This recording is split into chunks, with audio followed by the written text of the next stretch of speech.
So okay, ఇప్పుడు మనం దేని గురించి తెలుసుకోబోతున్నామంటే ఇప్పుడు మనం ఒక షో చేయబోతున్నాం. ఆ షో పేరు ఏంటో తెలుసా? గెస్ట్. మీరు కనుక గెస్ట్ చేస్తే కామెంట్ బాక్స్లో మాకు పంపించండి. ఓకే, మనం వీడియో స్టార్ట్ చేసే ముందు లైక్ చేయండి, షేర్ చేయండి, సబ్స్క్రైబ్ చేయండి.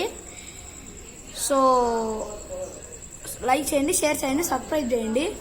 సో మేమైతే 3K లైక్స్ పెడుతున్నాము. సో ఫాస్ట్గా చేసేసారంటే అయిపోతుంది.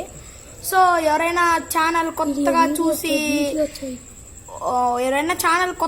చూసి సబ్స్క్రైబ్ చేసుకోకపోతే కింద ఆ రెడ్ సబ్స్క్రైబ్ బటన్ కొట్టి పక్కనే ఉన్న బెల్ ఐకాన్ కొట్టేయండి.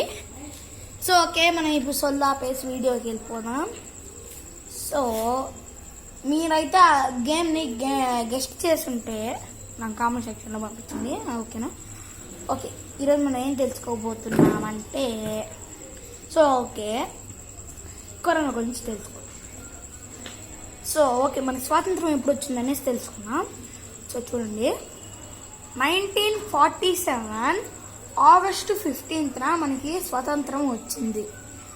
గాంధీ మహాత్ముడు లోకమాన్య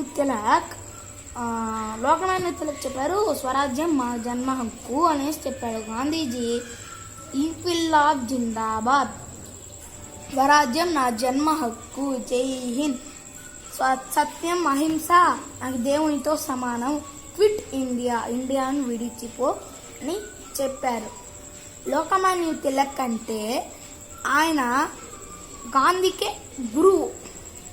పాకిస్తాన్కి ఎప్పుడు వచ్చిందంటే పాకిస్తాన్కి 1947 ఆగస్ట్ 14న స్వతంత్రం వచ్చింది. సో నాకు వాళ్ళ పేర్లు తెలియదు అనమాట. సో మీకు కనుక తెలుసుంటే కామెంట్ సెక్షన్లో నాకు పంపించండి. So okay, thank you for watching this video.